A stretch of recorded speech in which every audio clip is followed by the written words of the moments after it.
Attention, Bakugan Brawlers! Are you ready for another cage match?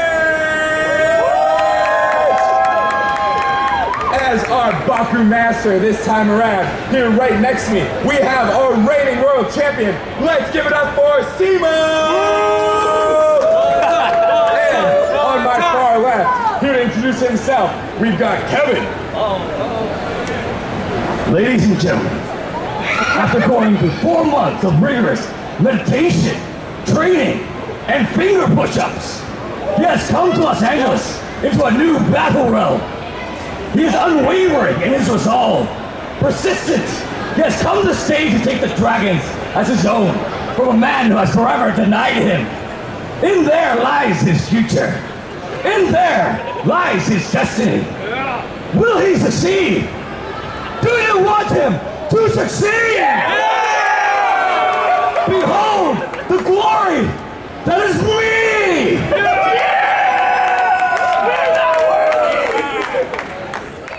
What is going on, Krutons and Nutons? It's me, Wonton, obviously. I hope you enjoyed that intro clip of myself introing myself into the cage against Cimo, because that was actually quite a lot of fun to do. Because when it comes to cage matches, normally the Spin Master booth employee introduces the players that are going into the cage, which is normally either Gary, Justin, or Cimo, and then, you know, the challenger being me, myself. But instead, I decided to be a little bit more theatric about it, a little bit more of a spectacle, and get it more exciting as I introduce myself, and be a little bit extra dramatic. So yeah, I hope you enjoyed the gameplay, guys, because with this match, this cage match, this was actually a quite interesting one, because a little bit of backstory to it. The deck that Cimo is playing in this video is a deck that both he and I worked on. We were able to kind of connect with each other from Emerald City Comic Con, where we met, and then kind of sprouted from there, where he and I, you know, talked about the game, we enjoyed the game, and also me helping him out build the deck and everything. So the deck he's using is something that we both worked on together, mostly him. I just kind of fine-tuned it to make it, you know, as optimal as possible. As for me, the deck that I'm playing, you might hear from the commentary from the Spin Master or the Bakugan booth employee, but I made this deck specifically to counter his. Because since I was the only one that knew of the contents of the deck, I know exactly how it is played, how to play against it, how he will play it, all that stuff. So a bit of an unfair advantage, I guess, because, you know, I know what he's playing. He didn't know what I was playing. So yeah, it's a bit unfair advantage, but I did want to win those Dragonoids because those Dragonoids are so awesome, and there are only, from what I've been told, 1,500 copies in the entire world, so they are very limited, very exclusive. So yeah, I wanted those Dragonoids, so I was pretty much doing whatever I could to take them or get them, which, you know, advantage of information, and, you know, School of Rock, information is knowledge, knowledge is power.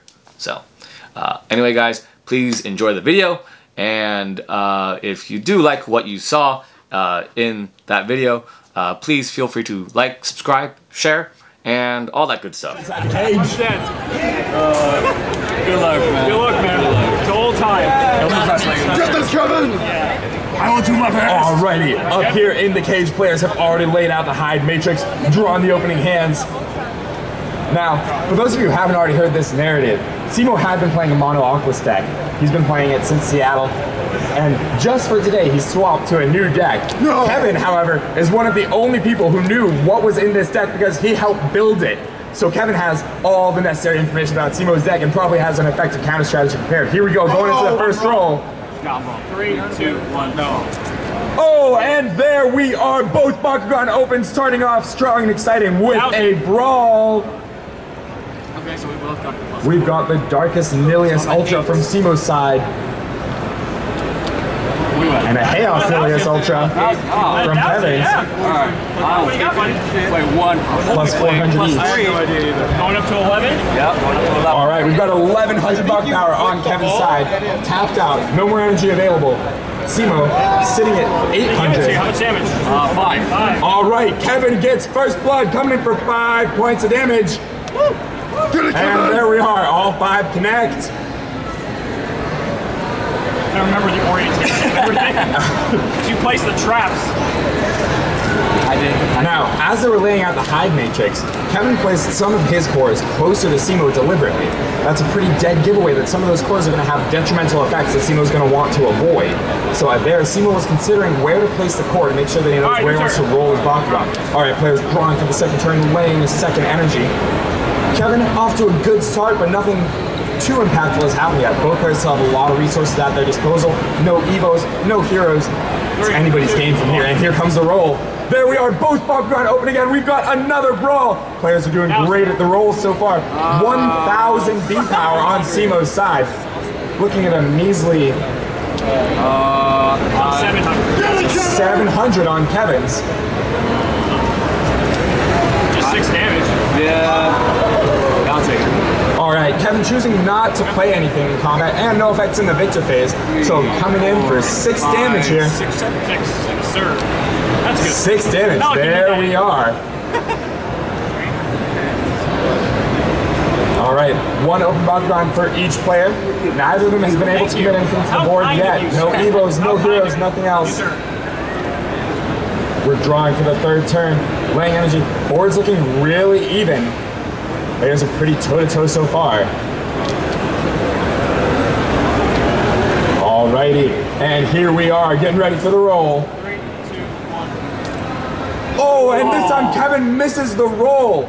Cimo's is the only Bakugan to open as it stands. Ooh, no rerolls coming in from Kevin. 6 damage coming in. Currently at 6 damage, no effects in Victor, just 6. 3, 4, 5, 6.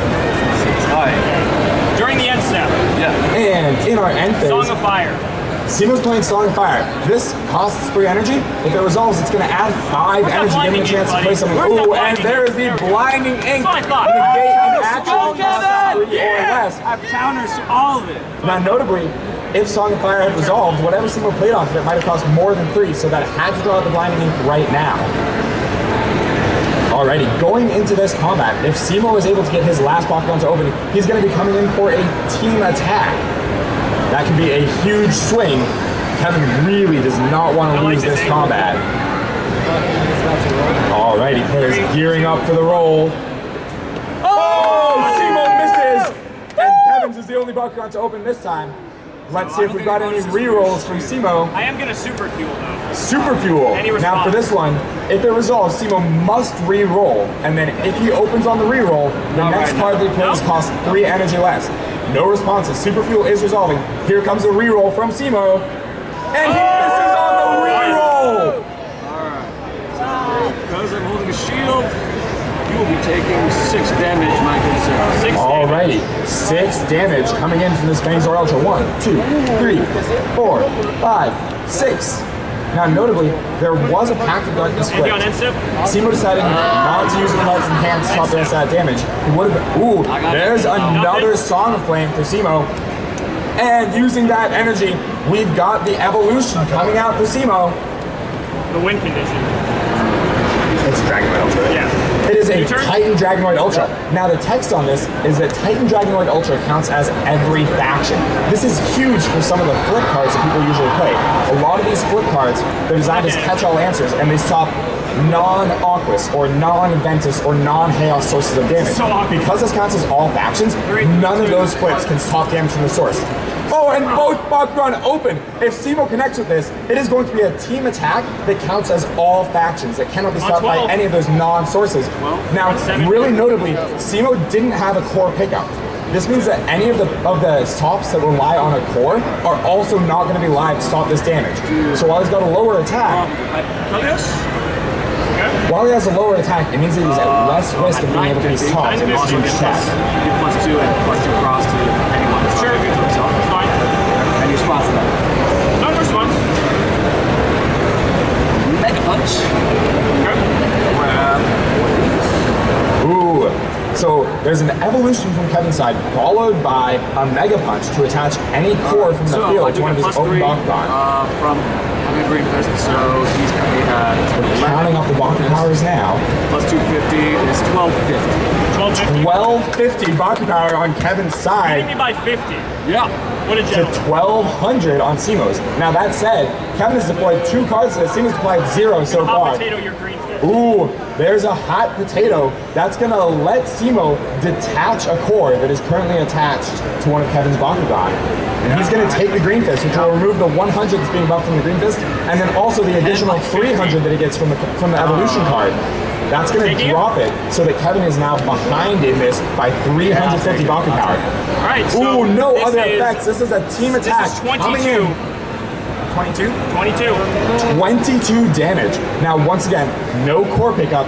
This is coming from a source that is all factions. There are very few stops in the game that are commonly played that are going to prevent Kevin from losing the game here. Because you didn't pick up a core. We're going to see what we get here. Once again, the fact that we didn't pick up a core, so impactful. Ooh, domination not online. Nope. 7, 8, 9, 10, 11, 12, 13, 14, 15. That was the cup. This was I don't use against you. Not gonna work. 18, 19, and the 20th point of damage is enough to end the game, even though Kevin's head was brought specifically to beat Cimo's. Cimo was able to close out the victory, not picking up that I had card, another and one. ending everything in a single 20-point attack that Kevin could not stop with any card in his deck. What a game. Congratulations, Cimo. Still playing Well that. played, both of you. That was a fantastic match. Folks, if you liked what you saw and you want to learn how to play, we've got a demo area right behind